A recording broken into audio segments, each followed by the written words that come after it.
Hello साथियों, कैसे हैं। उम्मीद करता हूं कि अच्छे तरीके से फर्स्ट ग्रेड की तैयारियों में जुटे हुए हैं। और निश्चित रूप से आज का सेशन है वो बड़ा ही शानदार और खुशनुमा होने वाला है, क्योंकि एक चीज़ और निकल के आ रही है। जिस हिसाब से जो न्यूज़ चल रही है उसमें ये लग रहा है कि 50% पदों की संख्या है वो बढ़ने की पूरी पूरी संभावनाएं हैं। यानी अगर बात करें तो आपके जो 2200 पोस्ट जो अभी निकली हुई है उनमें 50% बात करें तो 1100 पोस्ट है वो और बढ़ने की संभावना है। और साथ में ये भी कहा गया है कि एग्जाम डेट है वो आगे नहीं खिसकेगी।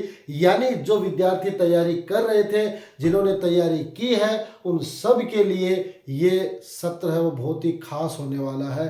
क्योंकि अगर कुछ ऐसे साथी भी होते हैं जो ये सोचते हैं कि पोस्ट कम है और वो तैयारी नहीं करते हैं और बाद में वो पोस्ट बढ़ती है तो उसका बेनिफिट है, वो जो तैयारी कर रहे हैं उनका बड़ा उनको फ़ायदा मिलता है, मनोवैज्ञानिक फ़ायदा मिलता है। तो वही चीज़ है अब आपके सामने है और लगभग लगभग 20 से 25 दिन का समय है वो आपके पास बचा है। इस कम समय का आपको मैक्सिमम यूटिलाइजेशन करते हुए इस एग्ज़ाम में आपको सफलता प्राप्त करनी है। तो निश्चित रूप से आपको सफलता मिलेगी, गजेटेड ऑफिसर बनोगे, आपके पास मोहर होगी, लोगों की समाज की आप सेवा कर पाओगे, एक निश्चित रूप से अच्छी जॉब है वो आपको मिलने वाली है। तो इसलिए जो भी साथी हमारे साथ जुड़ गए हैं वो एक बार फटाफट सेशन को शेयर कर दें, और जिन्होंने अभी तक चैनल को सब्सक्राइब नहीं किया वो एक बार सब्सक्राइब कर ले, ताकि कॉमर्स रिलेटेड कोई भी एग्जाम, इसके अलावा कंपटीशन एग्जाम की तैयारी कर रहे हैं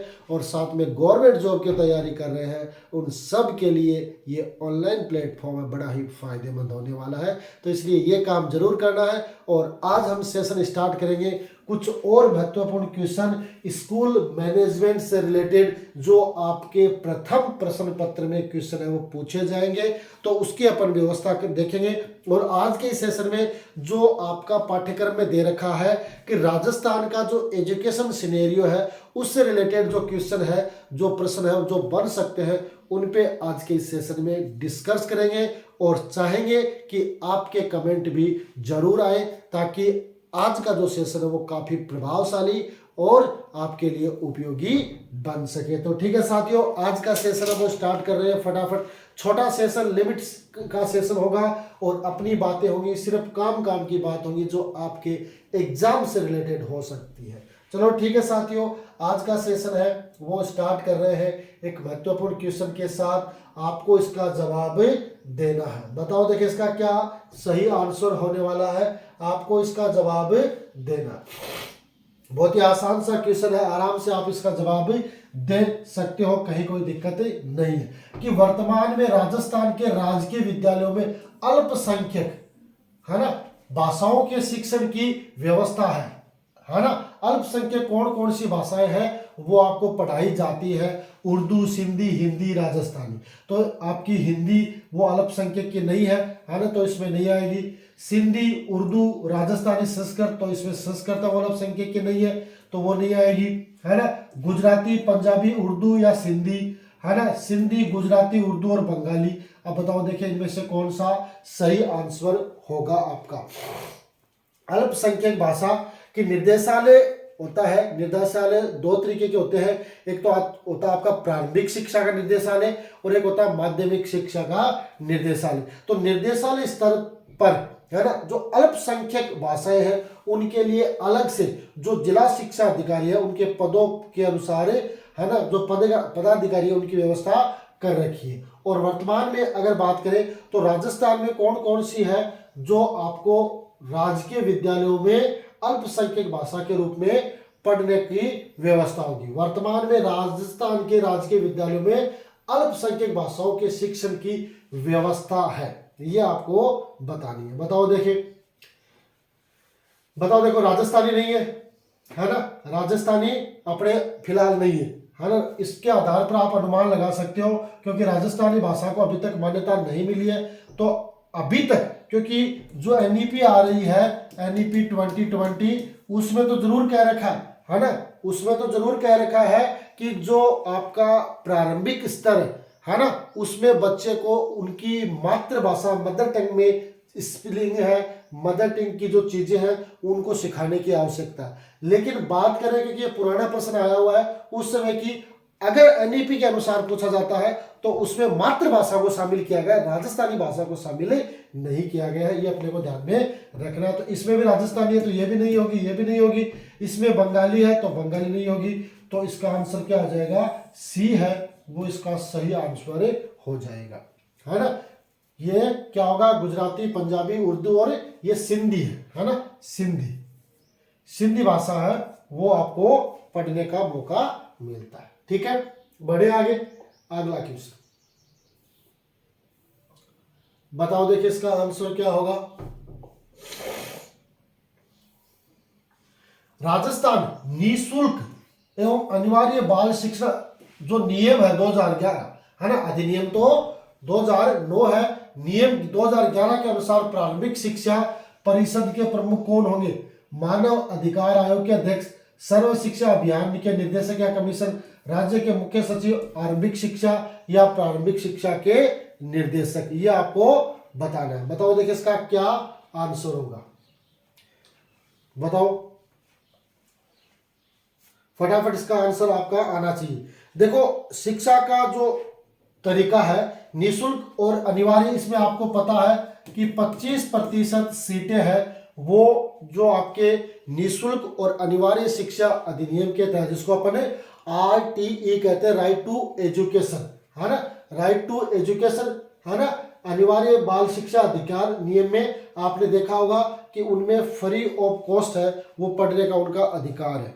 देखो राजस्थान में शिक्षा का संचालन है, शिक्षा विभाग है वो अलग अलग तरीके से होता है, जिसमें आपका एक तो प्रारंभिक शिक्षा होती है ना, एक होती है माध्यमिक शिक्षा। प्रारंभिक शिक्षा है वो आपकी 1 से 8 तक होती है, माध्यमिक शिक्षा है वो आपकी 9 से 12 होती है। इसके अलावा एक तकनीकी शिक्षा होती है जो टेक्निकल से रिलेटेड होती है, एक आपकी संस्कृत विभाग होता है जिसमें संस्कृत भाषा को होता है, और एक होती है आपकी उच्च शिक्षा। इनको अलग अलग तरीके से बांटा गया, पर हमारे जो काम में आती है वो अपनी होती है 2 तरीके से होती है, एक तो होती है प्रारंभिक शिक्षा और एक होती है माध्यमिक शिक्षा। कौन कौन सी होती है, प्रारंभिक शिक्षा और माध्यमिक शिक्षा।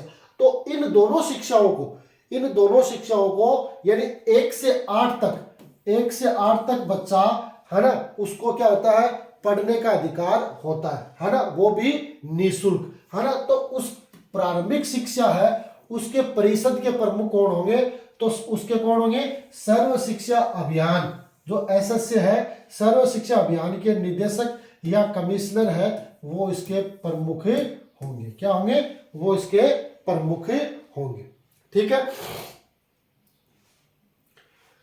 अपनी शिक्षा में जो आपकी स्कूली शिक्षा है वो लागू होती है। स्कूली शिक्षा में फिर उसके बाद सबसे पहले ऊपर से अपन बात करके आते हैं तो उसका प्रबंध और प्रशासन कैसे होता है। तो सबसे पहले आपने स्कूल शिक्षा में देखा होगा कि उसका प्रमुख कौन होता है, स्कूल शिक्षा मंत्री होता है, चाहे वो संस्कृत शिक्षा से हो या माध्यमिक शिक्षा से हो या उच्च शिक्षा से हो या प्रारंभिक शिक्षा से हो, उनका जो शिक्षा मंत्री होता है वो आपका अपना होता है ना। अब शिक्षा मंत्री 2 तरीके से होते हैं, एक तो उच्च शिक्षा के अलग होते हैं और अपनी जो स्कूल शिक्षा है उनके लिए अलग है। अपनी स्कूल शिक्षा है उनके शिक्षा मंत्री माननीय मदन लाल जी दिलावर है, वो उनके मुख्य कार्यकारी माने जाते हैं, यानी वो उनको संभालते। उसके बाद दूसरा स्टेट आता है अपना सचिवालय, है ना। अगर प्रशासन की बात करें, स्कूल शिक्षा के मॉनिटरिंग की बात करें, स्कूल शिक्षा विभाग, है ना, इसकी मॉनिटरिंग की बात करें तो देखो स्कूल शिक्षा विभाग में, है ना, स्कूल शिक्षा विभाग इसका जो सबसे पहले आता है इसका कौन होता है, शिक्षा मंत्री, है ना। शिक्षा मंत्री है वो इसका सर्वे सर्वा होता है, उसी के अनुसार काम करता है ना। उसके बाद इसका होता है सचिवालय। सचिवालय स्तर पर ये होता है, तो सचिवालय पर जो IAS है RAS है वो अधिकारी होते हैं, इसके क्या होते हैं, शासन सचिव, है ना, शासन सचिव। इसके बाद निर्देशालय पे चलती है ना। तो निर्देशालय में निर्देशालय स्तर इसमें आपके 2 होते हैं निर्देशालय, है ना।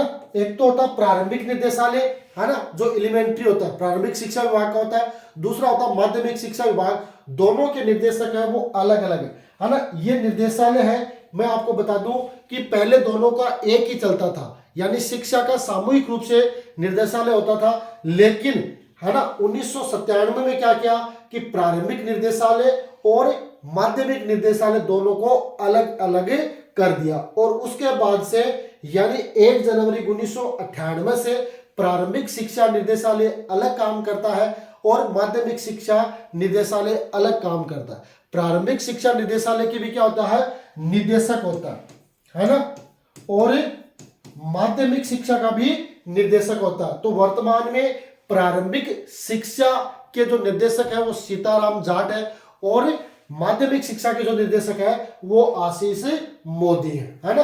दोनों को अलग अलग निर्देशालय का काम दे रखा है ना। निर्देशालय के बाद दोनों का अलग अलग काम है वो किया जाता। तो इस तरीके से कड़ी के माध्यम से कड़ी जुड़कर है वो काम होता है। ठीक है, बढ़े आगे। अगला क्वेश्चन बताओ, देखिए इसका क्या आंसर होगा सही कि सतत शिक्षा और साक्षरता विभाग के तहत साक्षर भारत कार्यक्रम में निम्न में से कौन से आयाम शामिल किए गए थे, है ना। चुनावी और वित्तीय साक्षरता, कानूनी साक्षरता, आपदा प्रबंधन और नागरिक सुरक्षा, और ये सभी। बताओ देखिए इसका सही आंसर क्या होगा, बताना है इसका सही आंसर आपके अनुसार क्या होने वाला है। आपने अभी देखा होगा कि बुनियादी साक्षरता कार्यक्रम है वो चल रहा है, जिसमें मुख्य रूप से जो प्रौढ़ शिक्षा है उनको बढ़ावा देना, यानी अपने एरिया में कोई भी ऐसा व्यक्ति है वो निरक्षर नहीं रहना चाहिए जिसको नॉलेज नहीं हो। और वर्तमान में जो सर्वे किए गए उसमें क्या था कि हर व्यक्ति को शामिल करके उन्हें साक्षर करने का प्रयास किया गया। लेकिन अब एक वर्तमान में एक महत्वपूर्ण पॉइंट आ गया है डिजिटल लिटरेसी, है ना, कि हो सकता है अपने गांव में ऐसे लोग हैं जो अपने साइन करना जान गए हैं, थोड़ा बहुत पढ़ना लिखना भी जान गए हैं, लेकिन डिजिटल लिटरेसी है उसका होना भी जरूरी है। आपको पता है कि आजकल साइबर फ्रॉड वो इतना ज्यादा होता है कि अगर कोई व्यक्ति इसके बारे में नहीं जानता है तो निश्चित रूप से उसको घाटा हो सकता है, नुकसान हो सकता है। तो वर्तमान में जो बुनियादी साक्षरता है उसमें साक्षर भारत कार्यक्रम के तहत, है ना, डिजिटल लिटरेसी को भी शामिल किया गया है ना। और साक्षर भारत कार्यक्रम है ये आपका 8 सितंबर 2009 8 सितंबर 2009 को इसको प्रारंभ किया गया था। और उसका मुख्य उद्देश्य क्या था कि प्रौढ़ शिक्षा और विशेषकर महिला शिक्षाओं को बढ़ावा देना, महिला शिक्षा को मजबूत करना था। क्योंकि आज से 15-20 साल आपने देखा होगा कि महिलाओं की साक्षरता दर है वो बहुत ही कम है, आज भी कम है, क्योंकि जो अपनी जनगणना है शिक्षा के आधारित वो आंकड़े 2011 के बाद अभी तक आंकड़े आए नहीं है, तो उसमें महिला साक्षरता बहुत ही कम थी। कई जिलों की तो 50% से कम लोग साक्षर थे। तो ऐसी कंडीशन को ध्यान में रखते हुए इस कार्यक्रम को चलाने का जो मुख्य उद्देश्य यही था कि हर व्यक्ति है वो चुनावी और वित्तीय साक्षर रहे, कि भाई चुनाव के बारे में अपनी राय दे सके, कानूनी रूप से थोड़ी बहुत जानकारी उसके पास हो, आपदा प्रबंधन और नागरिक सुरक्षा भी हो। तो कुल मिलाकर है इसका आंसर क्या हो जाएगा, ये सभी है इसका आंसर हो जाएगा, है ना। ये सारी चीज है वो एक व्यक्ति को भारत साक्षर कार्यक्रम के तहत सिखाने की जो मुहिम स्टार्ट की गई थी उसमें इसको शामिल किया गया है। ठीक है, बढ़े आगे। अगला क्वेश्चन बताओ देखिए इसका क्या आंसर होगा कि निम्नलिखित में से किस समिति की अनुशंसा के आधार पर SIERT उदयपुर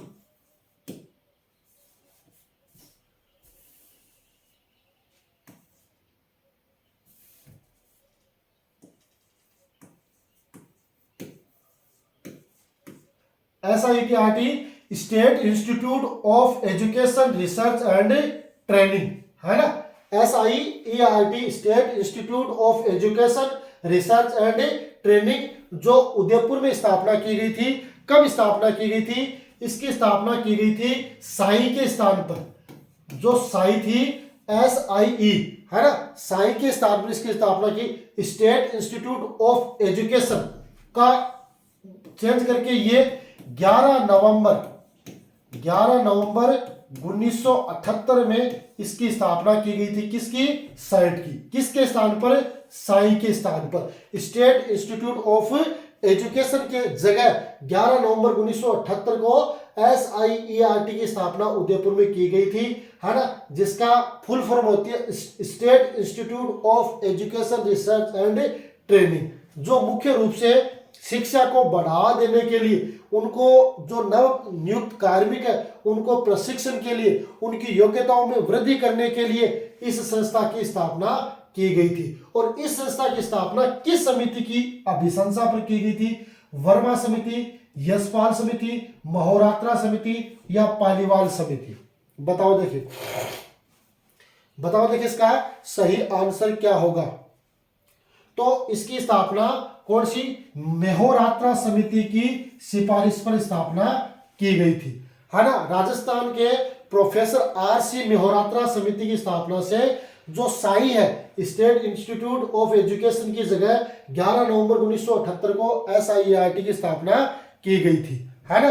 और जनवरी 2002 से,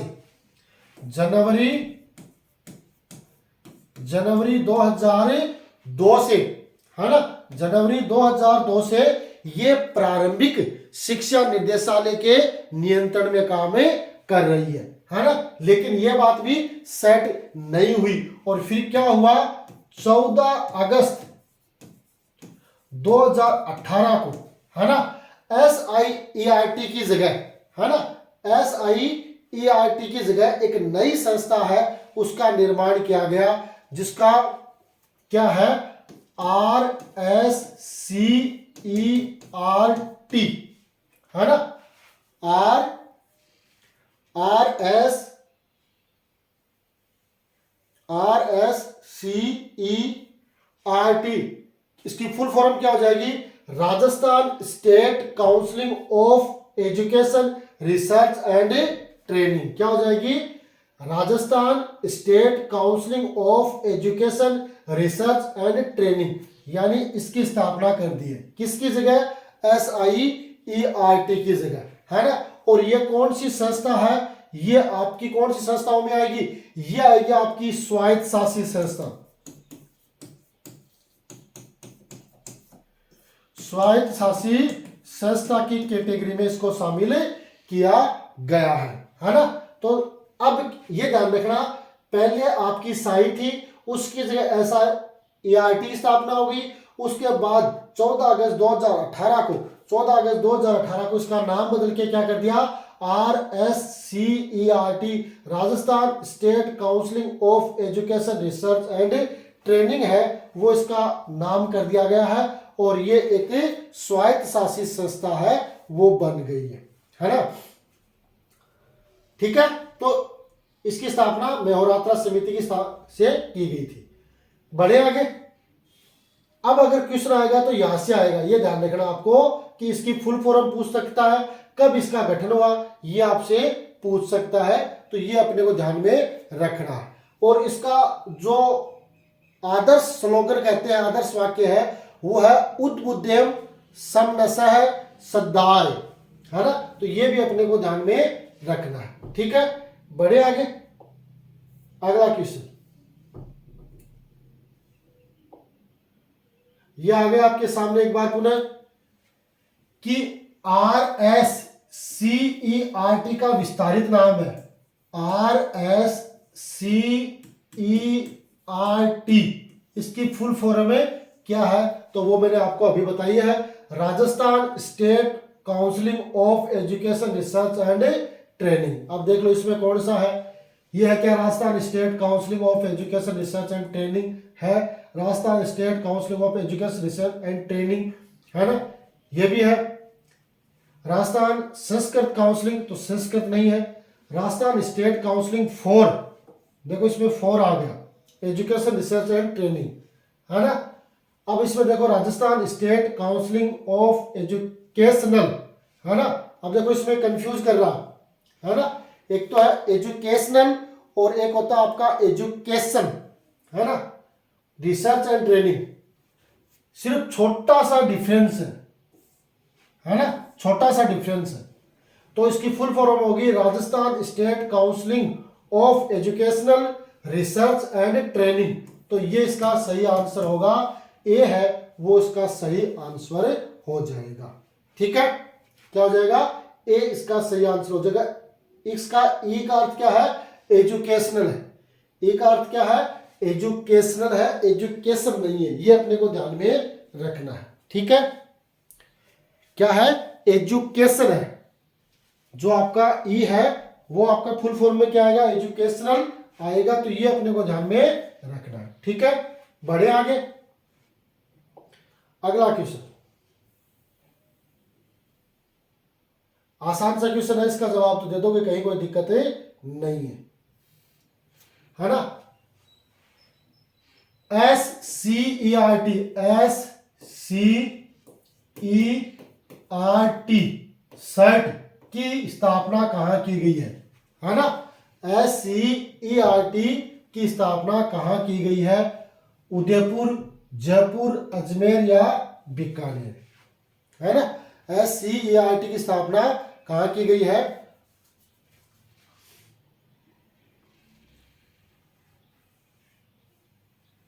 कहां की गई है बताओ। देखें तो इसकी स्थापना उदयपुर में की गई है। तो ए इसका सही आंसर हो जाएगा। ठीक है, देखो कुछ संस्थाएं ऐसी होती हैं जो स्वायत्तशासी होती है और कुछ ऐसी राजकीय संस्थाएं होती है। तो अपन बात करें राजस्थान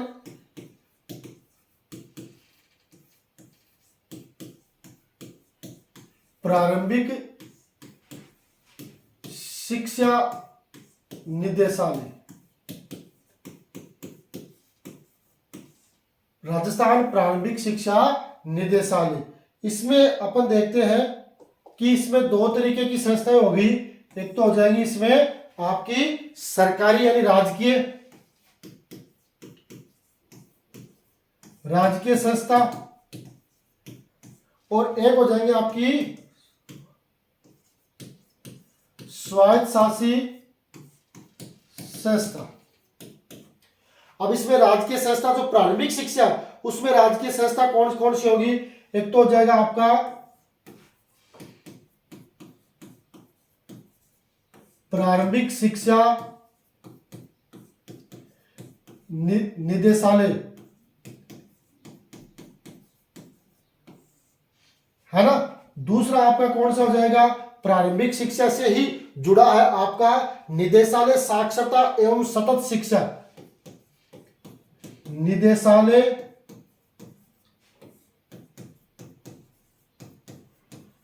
साक्षरता एवं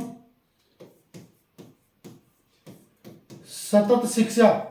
यह भी कौन से में आएगा आपका, किस में आएगा, राजकीय संस्था में आएगा। एक आता पंजीयक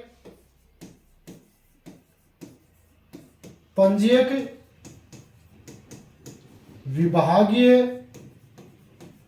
परीक्षा, पंजीयक विभागीय परीक्षा, है ना, जो बीकानेर में है ना, जो आपके बीएड एसटीसी की परीक्षाएं करवाते हैं, वो है ये आपका।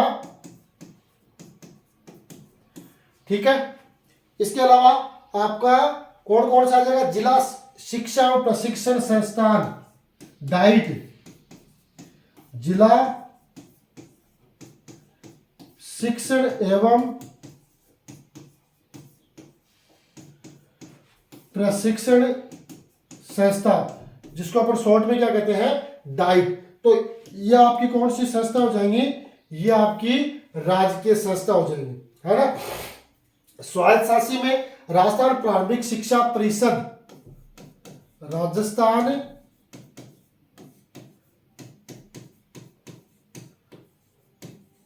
प्रारंभिक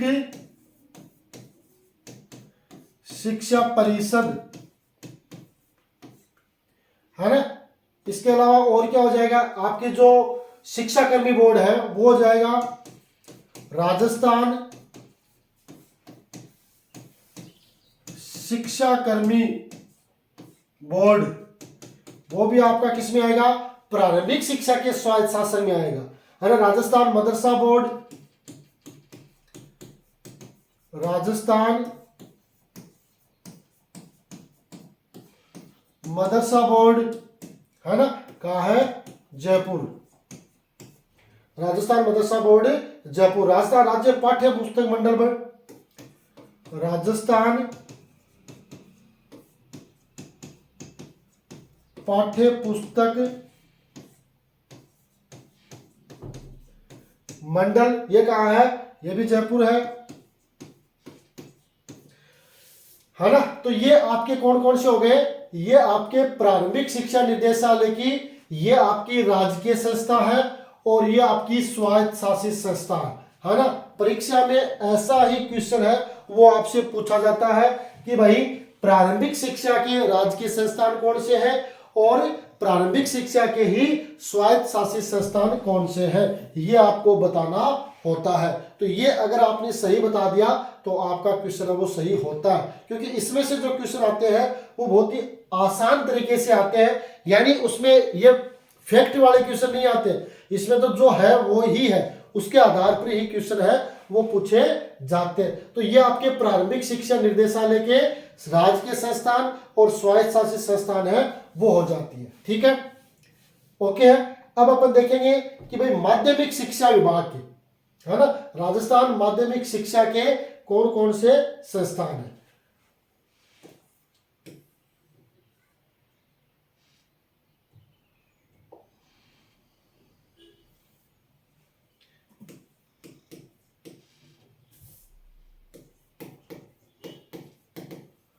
राजस्थान माध्यमिक शिक्षा, इसको भी दो पार्ट में, एक तो आपकी राजकीय संस्था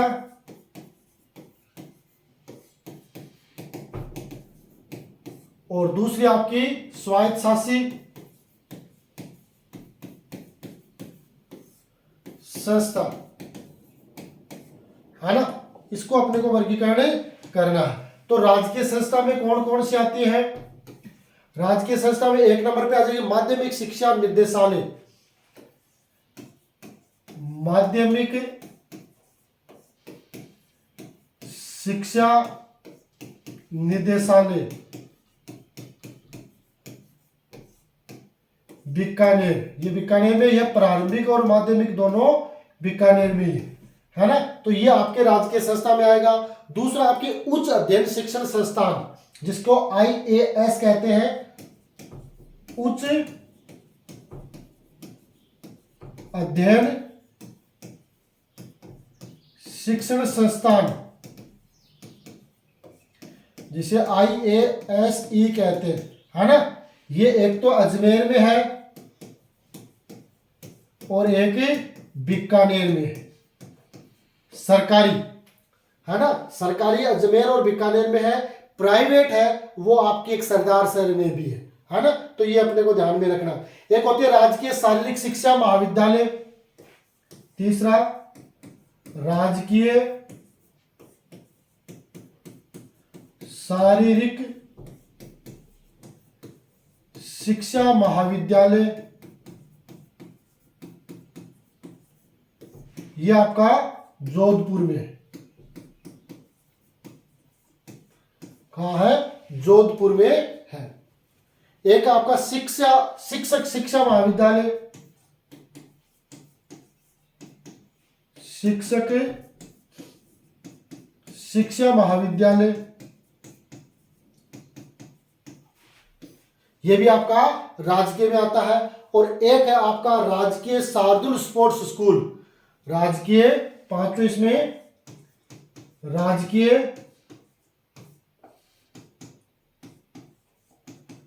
शार्दुल स्पोर्ट्स स्कूल, ये आपकी बीकानेर में है ना। राजकीय शार्दुल स्पोर्ट्स स्कूल, ये आपकी राजकीय संस्थाएं, स्वायत्त शासी में राजस्थान माध्यमिक शिक्षा बोर्ड, राजस्थान माध्यमिक शिक्षा बोर्ड, इसे BSER कहते हैं। ये आपका अजमेर में, राजस्थान माध्यमिक शिक्षा बोर्ड BSER है, जिसे अजमेर में होता है ना। एक होता है राजस्थान माध्यमिक शिक्षा परिषद, राजस्थान माध्यमिक शिक्षा परिषद। एक होता है आपका स्टेट ओपन, है ना, Rajasthan state open school, Rajasthan state open school, ये आपका स्वायत्तशासी में आता है। इसके आपका बालिका शिक्षा फाउंडेशन, बालिका शिक्षा फाउंडेशन जो गार्गी पुरस्कार है, बालिका प्रोत्साहन है, वो जारी करती है। इसके अलावा राजस्थान स्काउट गाइड, राजस्थान राज्य जो आपके स्काउट के होते हैं ना, राजस्थान राज्य भारत स्काउट एवं गाइड, ये भी आपके स्वायत्त शासित संस्थान में होते हैं, जिनको सहयोग है वो मिलता है। एक राजस्थान राज्य हिंदुस्तान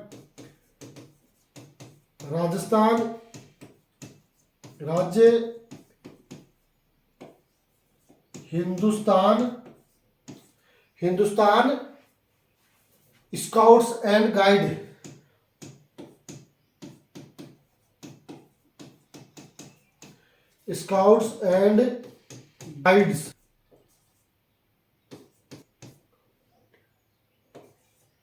राजस्थान राज्य स्काउट गाइड्स, ये कुछ तरीके की ऐसी संस्थान है जो स्वायत्तशासी में हो सकती है और राजकीय भी है। अब इनमें अपने को ध्यान में रखना है कि भाई राजकीय कौन सी है और स्वायत्तशासी कौन सी है, ये अपने को ध्यान में रखना है कि माध्यमिक शिक्षा में राजकीय संस्थान कौन सी है और स्वायत्तशासी संस्थान कौन सी है, प्रारंभिक शिक्षा में राजकीय संस्थान कौन सी है और स्वायत्तशासी संस्थान कौन सी है, ये आपको कंप्लीटली ध्यान में रखना है। ये अगर आप ध्यान रखोगे तो निश्चित रूप से आपका क्वेश्चन है वो सही होगा, क्योंकि आपका जो राजस्थान का शैक्षणिक सिनेरियो है उससे रिलेटेड 2 क्वेश्चन है वो आपको देखने को मिल सकते हैं। ठीक है, तो इन चीजों को अपने को ध्यान में रखना है। ओके है, ठीक है साथियों, तो ये था एक और छोटा सा शानदार जानदार सेशन जो मैंने आपके साथ शेयर किया है। निश्चित रूप से आज का सेशन है वो आपके लिए बड़ा खास इन्फॉर्मेटिव रहा होगा, ऐसी मैं आशा विश्वास रखता हूँ। अगर और भी ज़्यादा आपको लेटेस्ट चीज़ें और चाहिए, मैटर और चाहिए, तो ज़रूर आप कमेंट करके बताएं। हम आपको लगातार जब तक एग्ज़ाम नहीं हो जाती हम आपके साथ डटे हुए हैं और प्रयास करेंगे कि आपको इस बार सफलता मिले और आप गजेटेड ऑफिसर है वो बने। इसी आशा और विश्वास के साथ आज के सेशन में इतना ही। मिलेंगे अगले सेशन में, तब तक के लिए गुड बाय।